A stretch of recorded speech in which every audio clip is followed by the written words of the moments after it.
Hello and welcome to the Foxcatcher Preview Racing Show. My name's Julian Valance, joined on location in Sin City, Nick Ashman. How's the week been, Nico? It's been an eventful week. I won't divulge too much there, but let's talk about the weather going into Saturday and stay away from some personal letdowns. We'll get to that. Look, we're building this up. We're going to get to that for the punters after we get through all the racing stuff. We're going to get to the most important stuff of the week that really just lit up the stratosphere, to be honest, mate. I'd rather we didn't, but anyway, we'll cross that bridge when we get there. More importantly, for our viewers who want to learn something or hopefully find a winner, we've got clouds around in Sydney. Okay. We could end up sort of pretty deep into the soft range, or we might end up just with the edge off the track. So it all depends on what happens over the next 48 hours.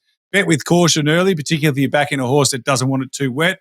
And one of them certainly is in my set, which we'll touch on pretty soon, my man. All right, very good. So let's get to the track analysis. Obviously, we are at Randwick again, Nico. I think the rail's out 3 metres the entire circuit. You've been going really well with this. I will say to the punters out there, this is really good intel. Before you tick off your selections on the Saturday morning, make sure you listen to this because it just gives us a guide. It doesn't guarantee your success, but has been going well. What do you got for us for Randwick this week? Yeah, I'll read it to you. That's come from the guys yesterday at acceptance time. And again, you've got to keep in mind that we've got rain coming. So they said the best ground in the straight is lanes 4 to 9. It should suit horses not necessarily leading, but forward of midfield. So in those 1,400 metre races, 1,300, which is the Canterbury Guineas, you've got sort of 2 turns before you get into the home straight. So that'll certainly be an advantage to be forward of midfield in those races. You just want to be not hemmed away on the fence. I think barrier 1 for like a horse like Cheerwolf is probably going to work against him because it looks like you're just going to want to be not necessarily completely off the rail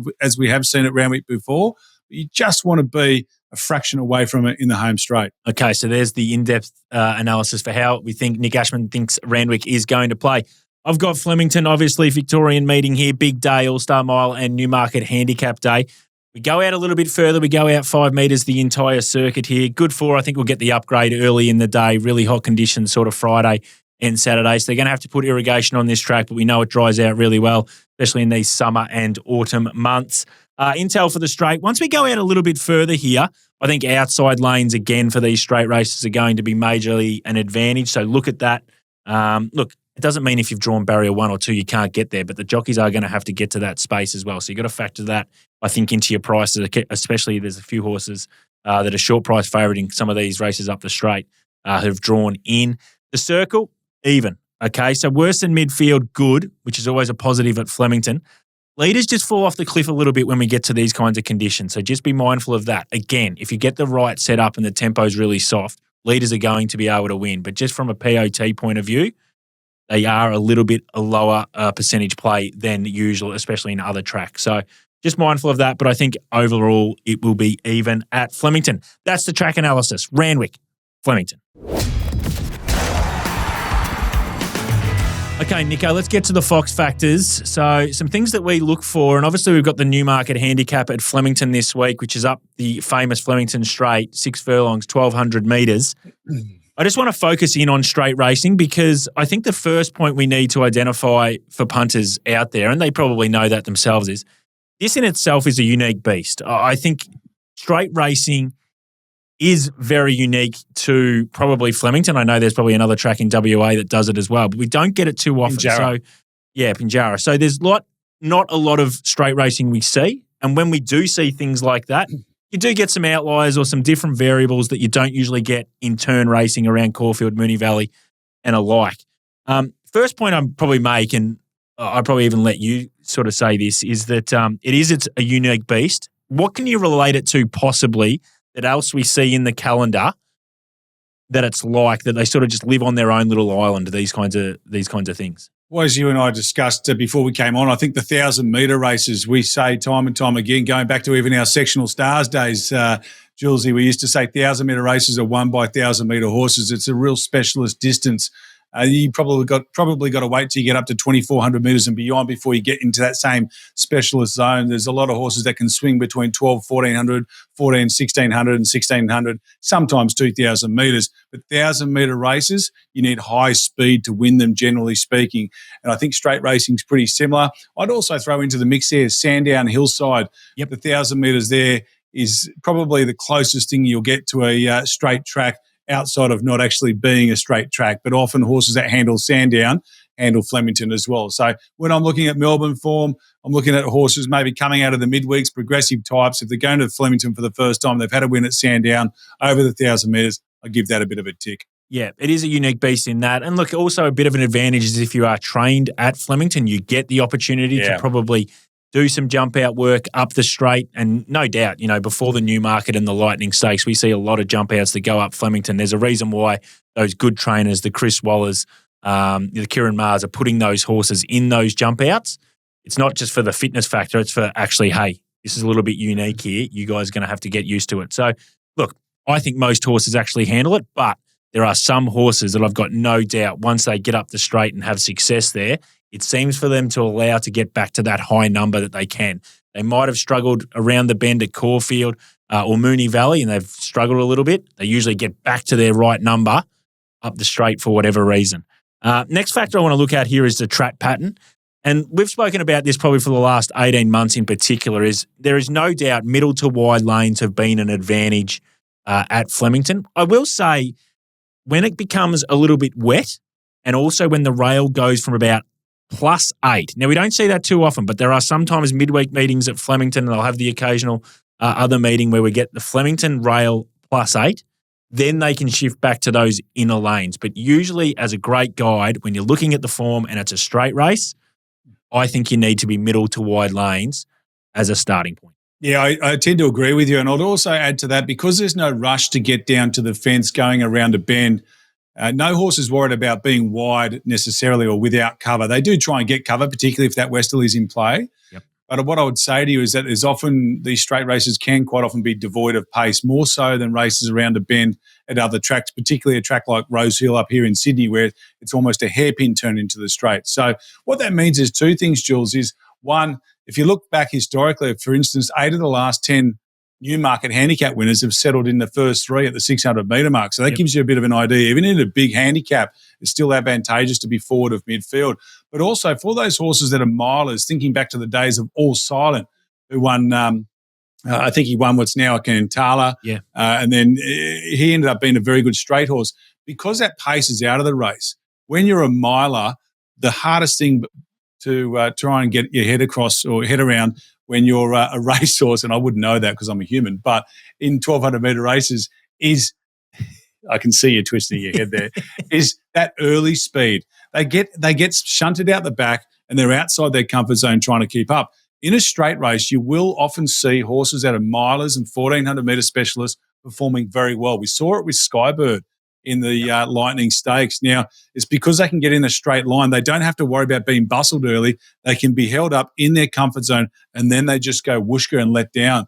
And I think you've got to always pay attention to that as well in terms of analysing those straight races. Yeah, it's a really good point. We'll touch on it a little bit later in the piece. So there's just one other part of the track pattern that I want to mention that I think we haven't really looked into as analysts that much. We focus so much of our energy on the northerly wind at Caulfield and how much it impacts leaders in that shoot racing. And no doubt the jockeys do ride for cover with the northerly wind at Caulfield. I think when the westerly wind comes into vogue at Flemington up the straight, it becomes a lot harder for those horses that you mentioned that are actually facing the breeze. So anytime a westerly wind, I want to have horses ridden for cover a little bit more up the straight, because I think it actually does impact. They're going straight into that headwind for the entire time. They're getting no relief whatsoever. So, it's like in cycling. If you've got a bum to follow, it's going to be a lot easier than that. The other key factor, which you sort of touched on, was the key attribute, I think, for horses that you want to be able to identify that are going to have success up the straight. And for me,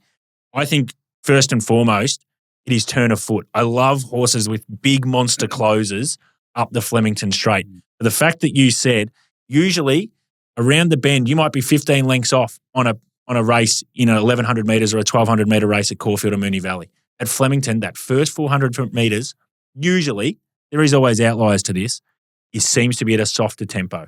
For the reasons you mentioned, they don't have to hard ride to get to that rail to begin with. Monster closes for me, big turns of foot. That's the key attribute for me up the straight. 100%, and I'll echo those sentiments. Think Chautauqua He had what we call straight line speed. And you can study straight line speed. For instance, Woderton, just to talk about a 2-year-old currently, I wouldn't be surprised if he becomes a factor in the Coolmore Stud Stakes later this year.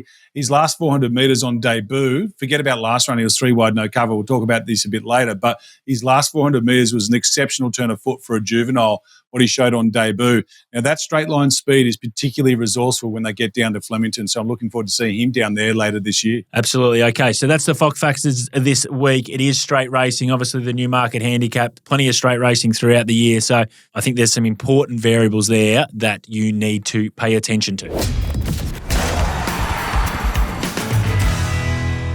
All right, Group 1 set this week, Nico, and it's pretty full. We've got 4 of them. We're going to start off with the Newmarket Handicap. Big race, 1,200 metres. Look, from a map perspective, like as we've spoken about with Fox Factors here, look, they just seem to go not at a speed that you usually would expect a sprint to go. I think if this is a Caulfield, we're going, well, there's going to be plenty of speed on this. I think you just have to touch it off a little bit. We know there's going to be some horses that like to roll along, but I just don't think they'll go as fast as what they would if it was at Moonee Valley or Caulfield. The market's up for this race. It's a really tricky race. I mean, Chris Waller's decided to sort of switch Switzerland and take it out of this sort of race and bring down Jolly Star, the mare. There's other horses, Growing Empire, the 3-year-old. I think it'd be fascinating to see your take on him and see where he sits in this race. So it's an open race. It's a tough race. What's your opinion on it, and could you find a bet in it? I think it's a difficult race. There's probably no real star in this field, and sometimes we get, a Haylist, who, funny enough, Jules, is the last favourite to win the Newmarket, was Haylist in 2012. So it's been a bit of a graveyard for favourites over the last 12 or 14 years. So Andy, who does some work for us here at the Beaten Favourite, he puts all these stats together, by the way, so I've got to credit him. But the other point I'll make to you is 50% of the Newmarket winners, or close to it, over the last 30 years have jumped from barriers 4 to 9. So we speak about those middle to wide gates. I think just in the Newmarket, because it's such a big field, when you draw on the extreme outside, it's not quite as good as it is when you're in those smaller fields, and they tend to be more bunched. So I think you're sort of looking for that mid-draw more so in a race like this. Growing Empire, for mine, not overly well weighted, I wouldn't have thought, with given the fact that he's not yet a Group 1 winner. But he does have the ability to go forward, make his own luck. I think there was some excuses last time out, and I just think I think this is his race to lose to some degree. As I said, not particularly well weighted. I like the fact that Zara sticks aboard. Ostraka, I thought, what do they do out of the barriers with him? He went back from a wide gate in the Oakley Plate. That's understandable. Maybe we've seen him go forward, sort of second up from a spell around this distance range in recent preparations. Maybe they go forward if it is a soft tempo and sit there. He's got a big turn of foot, this horse. Yep. And for mine, he's one of those horses, Jules, that I think could be a good straight line horse. Well, he's a good straight line horse, and he might make a good straight track horse. So he's in the mix as well. And then I just want to ask you about Buenos Noches, because I know he needs a dry track, a wet track, I should say, but he's in the new camp now with Kieran Maher. He's a very good straight track horse, and they're betting around $21 about his chances. Yeah, his effort behind Imperatrice was outstanding. I think in the VRC Classic one year, and he's ran well in other races up the straight as well. So interesting with the change of camp to see what Kieran Maher can do. He's still a bull, and they obviously want that Group 1 victory to try and get a deal done. So he's an interesting. This race for me was, I think I've got it. What have I got? I've got $7 the field, Nico. So I just found this really difficult. I thought I couldn't really play into the race. Clearly, I don't think it's a vintage Newmarket when you've got a mare like Benedetta, who, no knock against Benedetta, has got 57 kilos. And you spoke about Growing Empire probably not being that well in. He's not a Group 1 winner, but he's got 55.5 kilos. So I think that shows that it lacks the top end, and it lacks the top class of what we usually do see in a Newmarket handicap. Leave me out of it. I think it's going to come down to luck, and I think to be honest, there's a lot of chances. I think if you're having a quaddie, you got to go very wide in the Newmarket handicap this week. The other Group 1 race at Flemington is the All-Star Mile. Very small field here, Nico. Probably not going to touch on where they go with this actually as a race overall, because it's probably at the crossroads a little bit possibly. From a map perspective, as we look at the market, look, Mr. Brightside Hose, he's been a little bit soft. There's been a good push for another will at PointsBet since sort of markets opened on Wednesday, and then you get a gap to Tom Kitten, and then you get sort of a bigger gap, double figures the rest. From a map perspective, Well, this was interesting in that I thought Rise at Dawn probably leads, I would have thought, and Another Will has the option to lead from one. So I don't know what they're going to do with the camp there, but they might like to take leaders back. If they do, I think Flying Trapeze could probably roll forward. Mr. Brightside probably gets its back. Tom Kitten's the interesting one. Does it take the back of Another Will, or does it try and keep Mr. Brightside just a little bit further wider, or make Mr. Brightside come behind it? So that could be the interesting tactical move there, is what Tom Kitten does, what Another Will does, because then that can dictate to where Mr. Brightside ends up on the map. What were your thoughts from a map perspective? And also, could you have a bet in this race with that tight market? Yeah, look, I think it's really interesting. So you've got the two Ma runners versus the two Hayes runners in terms of your map. Rise at Dawn, I agree with you, goes forward and leads. Does Craig Williams and Mr. Brightside go and sit outside the lead? The horse that might stop him from doing that isn't so much Flying Trapeze. I thought they might push forward on Light Infantry Man and go and sit outside the lead and give him his every opportunity. I don't think he can out-sprint Mr. Brightside and Another Will, but maybe if he sits outside the lead and rolls along, he might be able to stretch them out a little bit. That might be his best play.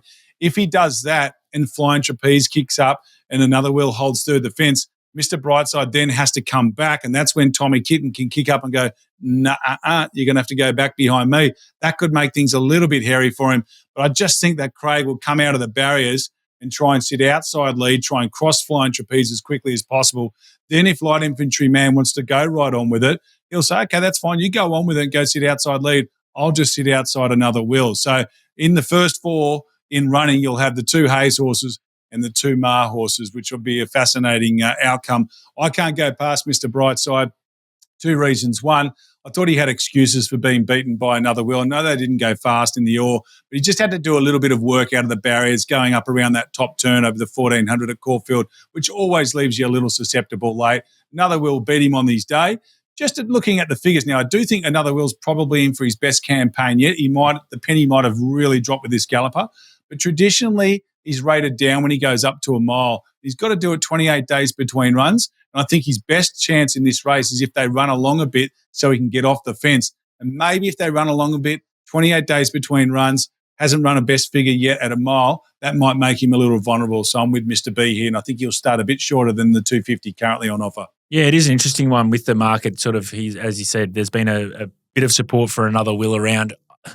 Another Will's best ever big numbers have been in those sort of softly run races, and he can just monster close the last 600, and that's probably the advantage here, possibly, if it is a slowly run race. Yes, he's going to need some luck to get off the fence and might need that, but if he does and he's got 1 or 2 lengths advantage on Mr. Brightside, he might be hard to run down, but couldn't really split them. I thought that was a very, very tough race. Let's get up to Sydney, mate, up with you. We're going to start with the Randwick Guineas over 1,600 metres, the market from PointsBet. Broadsiding clearly does dominate. Clearly in the red, you can understand why. Swift Falcon sort of next in betting, and then we've sort of got, some gaps there. You've got Aliana as well, sort of the only other horse really around single figures for the filly. The map was interesting here. I thought, linebacker rolls forward, maybe Tenbury Wells rolls forward. Geez, it sets up perfectly, you would thought, for Broadsiding to probably take the 1-1. Gets the map advantage over Swift Falcon. Swift Falcon probably has to take the back of Broadsiding. That's the way I sort of saw that. Did you think something similar? Well, a little bit different to you. Just wonder where Aliana ends up. Now, she's drawn just underneath Broadsiding, who's drawn one underneath Swift Falcon. Tenbury Wells, I take your point, does have the pace to, somewhat roll forward, but is better suited out to 2,000 metres. He's more of an on-pace horse when he gets out and trip. I just wonder if over a mile he's going to be sharp enough to be competitive. Second up last campaign, he ran over 1,400 metres. He was sort of in the second half of the field. It was a race won by El Costello, but he was sort of fifth or sixth in an 11-horse field there, and I just thought he mightn't have the early toes. So for mine, I think Jason Collett's got an opportunity to kick up here. Underneath him is China Sea and Firm Agreement. Whilst they both are on paces, it's similar to Tenbury Wells. They're on paces over a lot further typically. So maybe Aliana can sort of kick up and just make J-Mac sort of make a call. Does he push on and go in front of her? If he does, then you get a lovely trail on the back of the odds-on favourite. And if not, he has to go around behind, come back in behind you, and then you've got the map advantage over him. And she's a strong filly. She'll be running the 1,600 metres right out. You've got to remember she was only off 77 days coming into the Hobartville Stakes. And for mine, she was the strongest ride on the line. I know Swift Falcon ran a better last 200 metres than her, but he was more of a dash. If you just watch that replay, last 50 metres, she was real strong and surging through the line. She wanted that race to be faster run. So I think there's a little bit to play out here, a little bit more complex than what you made it out to be. Yep, absolutely. Okay, so that's some good points in the Randwick Guineas. Would you be playing in the race? Yeah, I think you can back Aliana each way if you want to have a play in the race. I wouldn't be taking the 165 broadside in just yet. And Swift Falcon, just because he's going to get back, and if they don't go hard in front, he's second up, the sprint's out of his legs, maybe he won't dash as well. I think Aliana each way around that 650 mark. I don't think she'll miss top three. You could probably back her 1 by 2. Okay, so Aliana for Nico in the Randwick Guineas. Let's get to the other Group 1 up in Sydney, mate. It is the Canterbury Stakes. Again, market up behind us. Interesting race here because some really nice horses that are back that we see them. So you got Chow Wolf, you got Sunshine in Paris, you got Magic Time is obviously the favourite who was outstanding first up in a really slowly run race, but shows that she's got the acceleration. Steffi Magnetica's back. And then you got this weird probably conundrum as well with Switzerland to see what this horse is going to do after. Look, it was weird conditions at Flemington that day. So if you're happy to forgive, can he turn it around? Interested to see where you think he maps because I found him probably the hardest horse to just about map for the day. In both Melbourne and Sydney. I thought Airman would roll forward. I thought Pericles might just try and roll forward. That was sort of one that I thought could happen. I think Here to Shock has to be in the first 3 or 4. Chow Wolf probably has to be 3-back rail at best, I think, Nico. Like, that's its best scenario from that gate. I thought Magic Time, Steffi Magnetica, Sunshine in Paris probably goes all the way back, and I just didn't know what they would do with Switzerland. I can't imagine they'll rev it and try and go forward and try and take the risk. And if they don't, well, then they're probably going to end up being sort of behind Steffi Magnetica and maybe just in front of Sunshine in Paris.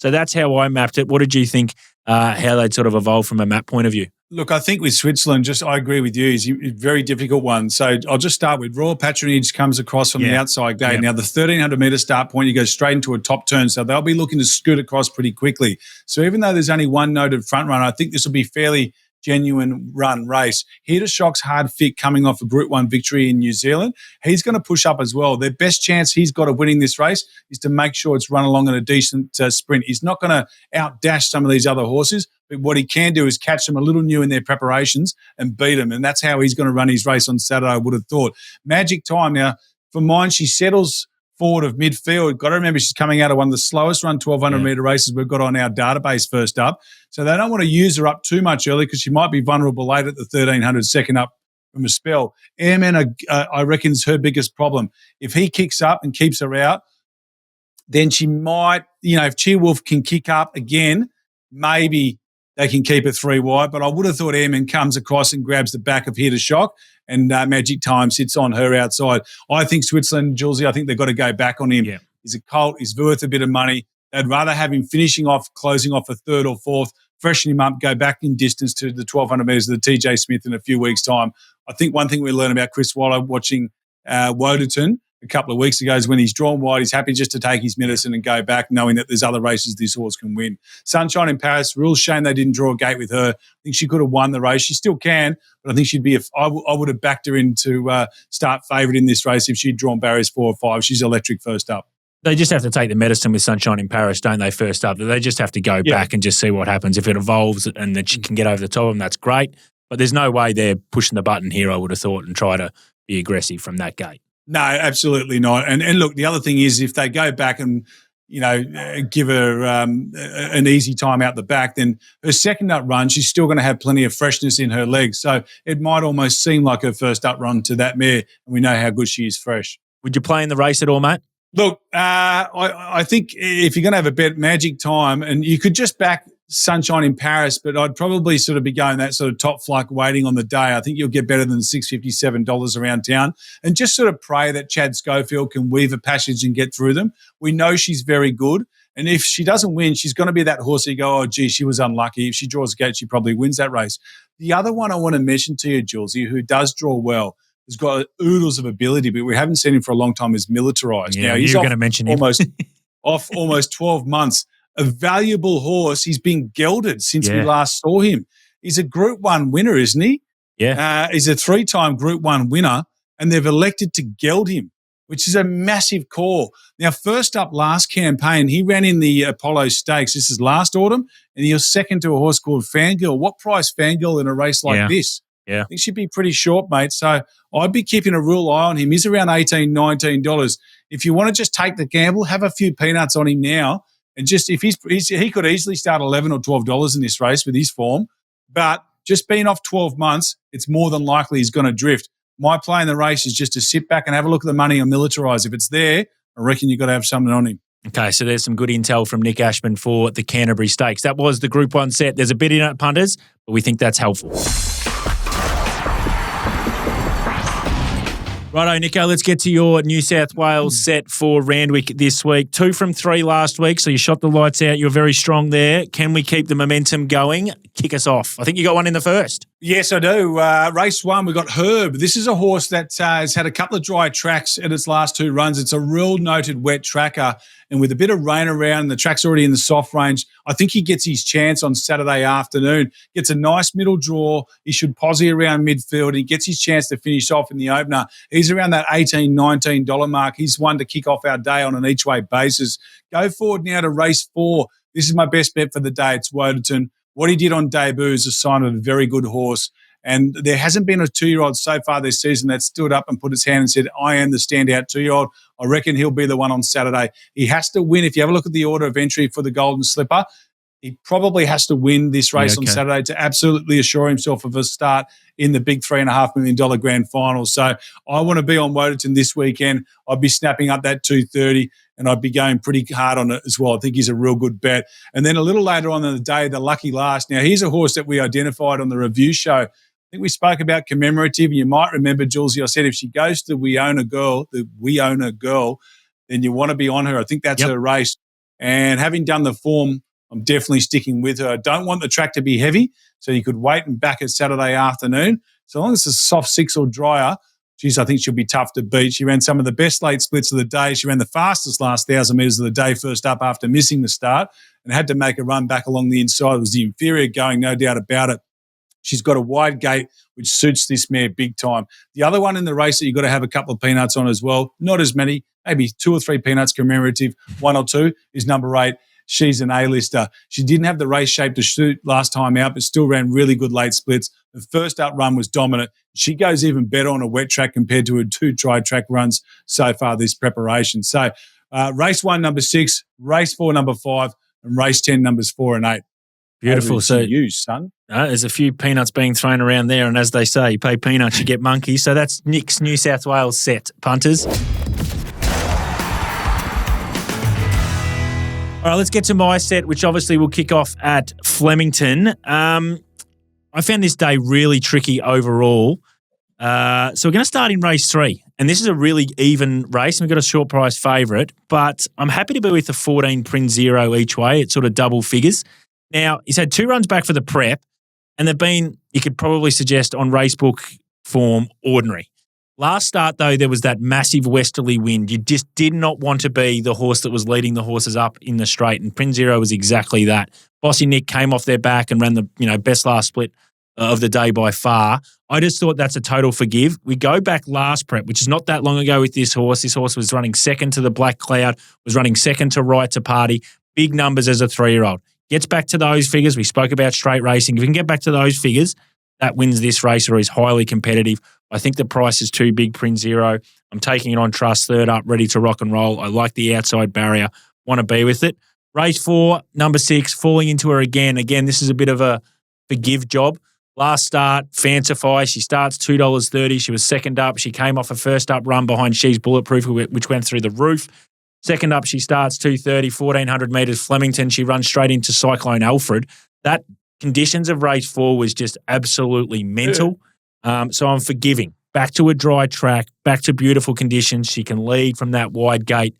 Joe Bowditch just has them. Look, I don't think he's an overly strong rider, but he has horses run for him, and I think that'll suit Fancify. I think it'll be hard to run down. I'm happy to back it each way, forgiving. If she goes no good, then I think she's been busted off that 1st up run. So we'll be mindful of that. And in race 8, look, loath to be sort of tipping into these sort of prices, but I've marked her much shorter than the $1.75. Treasure the moment. I thought she was outstanding 1st up. She's won 4 or 5 in a row now. The first up run, 1400, was perfect. Just has the ability to sit wherever. So Damian Lane might even find backsides here, or he decides to roll forward. I just think there's a golfing class between Treasure the Moment and the rest of them, who are very good horses, but I think this horse is top notch. I think, as we've spoken about before, this horse gets to the spring when she's a 4-year-old mare. The 1600 metres Empire Rose is going to be right up her alley. Treasure the Moment. I'm happy to take that $1.75 in race 8. They're my 3 bets, a couple of each ways, and then we lock in Treasure the Moment in race 8. That is my set.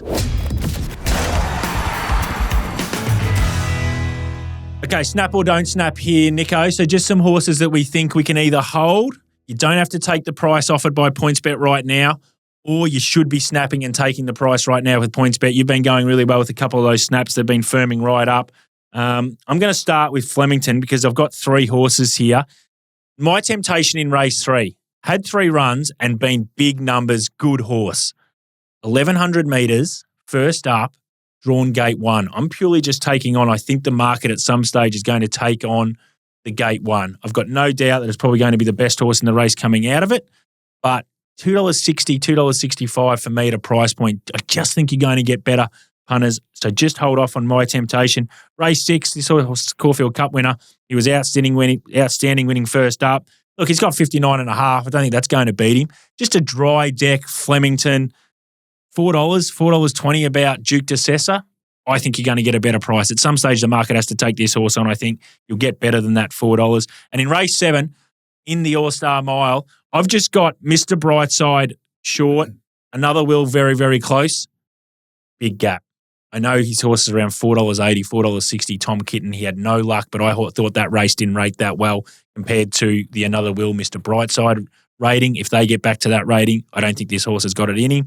I've marked him around $9, $10. So big golf, I think you're going to get a better price about Tom Kitten in the All-Star Mile. And you, my friend, have got one, which is probably just about the biggest talking horse in Sydney. Yeah, well, I agree with you with Tommy Kitten. I think he's got to get out. I've gone with a horse in the same silks, broadsiding. Now, it comes with a caveat. The last time I said that this horse would drift in the market was in the Golden Rose last year. You're not on your own there, mate. You're not on your own there. I was with you there. What about that? I got on. I said, look, he's 3:30 first up. He maps pretty like to get a yuck run. He's his first up 1,400 metres, sticky track. You probably get close to $5 about him. He started at $1.70. If they started any later, if one horse had to be reshot, I reckon he might have just kept going to about $1.25. They had Biff's Almanac, surely. I reckon they might have just offered 90 cents in the dollar return and they still would have backed him. It was that crazy. But listen, on Saturday, when he won first up in the Hobartville, he just got the job done. It was a bit of a tradesman-like win. It didn't have the same rating, didn't have the same pizzazz as his first up Golden Rose win in the spring. Now, maybe that's because James Cummings has left a bit in the tank. I think he's going to go to the Randwick Guineas second up, probably the case.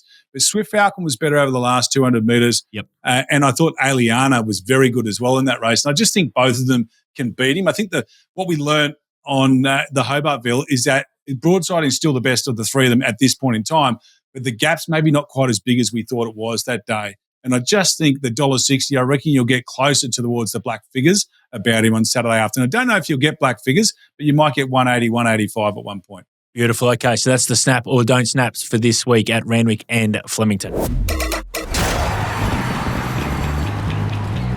All right, pin the tail. Our time to have a crack at what we think is going to be the suggested PointsBet starting price. And last week, we always touch on last week, Nico goes to the 2-1 advantage because he just about nearly got it on the button. There was some deductions with Chow Wolf, but Via Sistina SP $1.55. Nico with the deduction was $1.60. I was at $1.90. You're clearly comfortable won that one, my friend. So you're 2-1 up. This week we go to the All-Star Mile. We had a few options we could have gone to, but we decided to go with this one. And now looking at it, we are very close together. So this is going to be interesting. If this horse gets hammered in betting, you'll win. And if it's just sort of hovers to where it is, it might be mine. But I speak of Mr. Brightside. What's your price point for this horse, mate? I'm $2.35. I know another Will, but I just think my thoughts are the big pros will look at another Will's mile figures and go, at this point in time, he's been a bit soft at the mile. It does look like he's come back bigger and better, and so he might go to that next level. But it's so hard to bet heavily against Mr. Brightside. He's had the extra run as well. So I'm saying 235, and it might even get shorter. Yep. I'm very close to you, mate. I'm $2.40 sort of for the reasons that you say. I am interested here. Sometimes, especially with Mr. Brightside's races, the market gives us great guides. So last start, he was heavily supported sort of into that $1.75, $1.80, and that gave us the great guide for us analysts looking out there going, hey, he's definitely going to find outside lead here. This is what's happening. There was some conjecture that they might go back. If he was going back, he was going to be black figures. The crunch was on. Okay, he's going to sit outside lead. Evaporate's probably going to be a little bit neutral from the gate so he can get across. That's how it works. I think if the punters out there think this is going to be a fast run race, Mr. Brightside's going to start shorter than $2.35. I think if the punters out there think this is going to be a really slowly run race, it brings Another Wheel right back into it. And I think they start a lot closer together, and then maybe he's going to be north of that $2.50 Brightside. So maybe the market will tell us how this race is going to shape up before these gates open. So I think that for the punters out there, just keep an eye out on that. But you're $2.35, I'm $2.40. You lead 2-1 at the moment. That was Pin the Tail. Okay, punters, it's quickly become my favourite segment of the show, Daisy's Declaration. The man is back in the house. He's come back from King Island. He's survived it. Daisy, what do you got this week? Now, actually, quickly, before I say that, last week, I heard the owners and the connections and the trainer and the jockey were just slightly worried that if it didn't get the job done, they were going to get a scathing report from you. So Sunshine in My Pocket did get scratched. What are we doing this week? It's been a mixed bag, hasn't it? We've had a win to start, a third with Ray. We've given a strike to Jai McNeil and then a scratching. So I've gone down a path that I don't usually go, and that's the 2-year-old route. We're looking at Flemington Race 5, the Sires, Group 2 for the 2-year-olds. A good field assemble, but there is one that I've got my eye on. Okay. Tycoon Star is the favourite, and this isn't it. It goes up 270 at PointsBet. Third up into the prep. Last up placed at the Group 1 level, but beaten a length and a half. 12 of 15 in the run. So gets back run on type. The pattern's there from first up, went fourth in the Group 3, beaten 2.5, same thing, 9 of 11, got out, come home. Flemington, getting there. Obviously, the big straight, the bias will play a little part of it, but I'm looking for the horse second in the market in Vinrock. $5.50 currently at PointsBet, named after a wine from the McLaren Vale region. What a surprise you know that. Thank you very much. I'm Invincible Colt, bought for just under $400,000. Okay. I got a little nudge for it first up at Pakenham. Okay. Yes, race start. You're playing with theirs already. $2 into $1.75. Leads them out, a bit of a jewel in the straight, and off a decent enough tempo. One was coming down the middle, as we see here. Just kicked away. Wins by just under 3.5. If they went another 200, it would have been extended. It was great through the line, wasn't it? It was really powerful through the line. So 1,200 up to 1,400 shouldn't be an issue. Yes, the jumping grade, but I think this is a horse that is going to have some serious ability. The Zazman stays on, which is always a good plus. Look, $5.50. Vinrock is the declaration this week. We may have to get some merch made because once it wins, I will be singing from the rooftops, pay the people. Vinrock, race 5. There you go. That's Daisy's declaration this week. We'll see you next week, Daisy. Thanks very much, pal. Thank you, mate. Right, we get to our plays of the day, my friend. I will kick off. I found this day really, really tricky at Flemington. Hard. Print 0 each way for me in Flemington race 3. So around double figures. I just think we forgive last start. He led into the westerly wind. That's definitely a forgive run for me. Third up now, big peak figures as a 3-year-old against the Black Cloud, against Right to Party. Gets back to that. Drawn, I think, the right part of the track. I think it's going to run a race for us. Print 0 each way at Flemington race 3. You, my friend. Race 4 at Randwick, Woderton. I just think have a good crack at him. His figures on debut on a soft 7, so he won't mind if this track does get downgraded significantly. His figures there were outrageously good, very, very good. Not just for this crop of 2-year-olds, were pretty poor, it must be said, but against any crop of 2-year-olds, those numbers were pretty good. He was 3 wide, no cover last time out, and that was off a 5-week gap between runs. He gets to the races now fitter. He draws much better. He'll be winning on Saturday. He'll be your firm favourite come Golden Slipper Day. All right, beautiful. So thank you. So that's our plays of the day. Before I let you go, mate, there was just one thing that happened during the week. No. It's not really racing related, but I cannot let it slip. I have to ask questions. I've had some major detectives involved to trying to get to the bottom of this. Columbo, Poirot, they never got back to me. So I thought, well, I'm just going to have to ask the man himself. To the people out there that don't know what I'm talking about, Nick Ashman decided, I think he obviously watches maths or whatever it's called. I'm not sure. I don't play into that space. Don't play Tingy. As I say, whoever is responsible for Adrian's subtitles deserves the gold logie this year. Hashtag MAFSAU. Now, that's all fine, well and purpose. But what is the interesting thing here is, Nick, is you've decided to have this as an ad and put this across the whole ethos of the entire planet. And within the space of about 5 minutes, I think you had around 60,000 views and the engagement was through the roof, for which then I think one of our viewers, Golden Paddy's, reached out and said, can we please do a segment? And to be honest, I think it deserves more than a segment. It deserves just about its own show and possibly some type of Maury Povich sort of situation. What the hell is going on? What the hell is going on?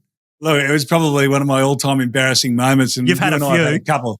You were next to me when I got prank called by the tax department as well. Yeah. So I think it's you, actually, that's the mock here. So I had no idea it went out as an ad, and I just got abuse. Like people going, why the F are you advertising this? Well, I can go through them because I just couldn't. I had to message you on the side and said, mate, I've actually had 2 ribs removed from a previous life. I did certain things, but I actually broke a rib in laughing because, to be honest, the comments were just fantastic from people from far-flung areas. Why? Stop advertising this shit. Why is this an ad? Why the F am I getting tweets about fake television on my timeline? One of my favourites. Why did you boost this, you dweeb? Oh, dweeb. I haven't heard that for a long time. I think I went to like that one. I thought I'm just not going to engage anymore. Go away, F-stick.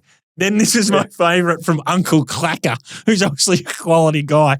Well done, you absolute clown. At least Musk gets to claw something back with Ritos like you paying to advertise this sort of idiotic tweet, comma, hey, full stop. It is just the best. Yeah, they had a good lend to me. So I'll give you the story. So we're about to, obviously I run the website, The Beaten Favourite. We're about to bring out TBF Weekly next week. I asked the guy who does my tech, how do we advertise on Twitter? He knows Facebook and Instagram. He said, I don't really know. So we were playing around with it internally. And I didn't do this. Someone else did. And I'm not going to give them up because otherwise I'll be on the couch for a week. You'll probably get a hint there. And Hi, I'm just in there. And I said, hey, can you just find out, just use one of my tweets and find out how we advertise it? And I didn't think I had to say to choose a racing-related tweet. This person who I have a lot of time for decided to go with a tweet that I wrote about Married at First Sight and amplify the buggery out of it. And now we know it works. Yeah, it's good. But unfortunately, I'm still peeling the egg off my face from the experience. So it was a steep learning curve, as they say, Jules. Very good. I'm glad we got to the bottom of it. So there you go. Thanks. And obviously, you're in Columbus now and say, mate, job off. We're all. And I don't know if that person's going to win the gold logie for the subtitles. I'm unsure, but it sounds like it was very important to you at that time in your life. So I'm glad you got it out there, and I'm glad you got it out to all 150,000 people that may not have wanted it, but they've got it. And I think what I love too is they thought it was really important to respond to you as well, which I really liked about the whole thing. That's Twitter, isn't it? I'm going to tell you something you don't need to know. That's the whole premise of Twitter. Anyway. Bye for now. That was fun, mate. See you, buddy. See you, brother. You win some, you lose more. For free and confidential support, call the number on the screen or visit the website.